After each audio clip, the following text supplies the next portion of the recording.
خرابه.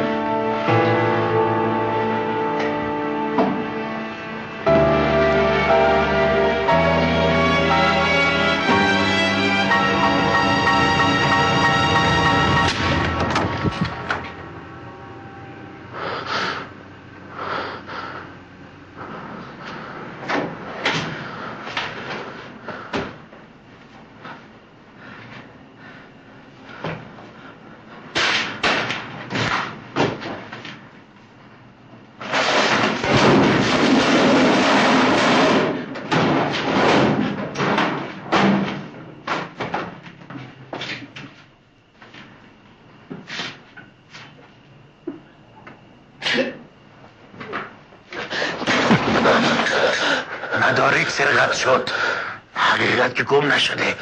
بله، حقیقت گم نشده، تکه تکه شده به اسم معرفت، افتاده دست یه مشت آدم بی معرفت. 100 بار گفتم مصطفی پشتش گرمه، از یه جایی حمایت میشه. بله، میدونی کجا؟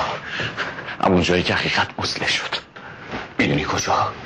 پای اون سفینه فضایی که تو خیابونای شهر جلوی چشم حیرت زده خلق الله رژه میره. یه بار که توش لم دادی باد میفته به قبقبه کک به تومونت. حقیقت میدونی کجا گم شده؟ لایه جرز خشتگل همین برج باروهای سر به فلک زده.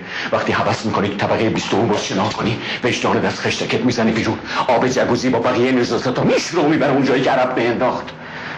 تخم سگ خزیه همین رفیق رفقای خودمونن، از شکل آب سراب منگل حالشون محب خورد، مزه رو خوری رفتن، نیاورون قیتریه. اما دیگه باریکلا، این شد یه حرف حساب. ما باید اول همین رفیق رفقا رو برگردیم سر جای اولشون. اینا که برگردن حقیقت هم برمیگرده سر جاش. حقیقت وقتی برمیگرده که هر کی خواست حق حساب بگیره دستش بلرزه، هر کی خواست ضعیف کشی کنه باش گیر بیفته. اعتقاد مردم با همین برجا دود شد.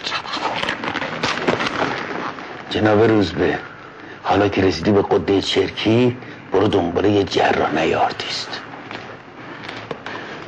این کار یه جلودار میخواد، یه جوان مرد که درد مردم جیگرش آتیش بزن. آب در کوزه و ما تشنه لبان میگردیم. این کار خود فراسته. اشتباه شما تا حالا این بوده که میخواستی از حاجی جیمزبان بسازی. به اندازش جلو بگو بسم الله، زبون داره، ثبات داره. فدات بشم، دور ما رو دیگه خط بکش. دست از این جنگولک بازی بردار، برو دنبال یه کار درست درمون.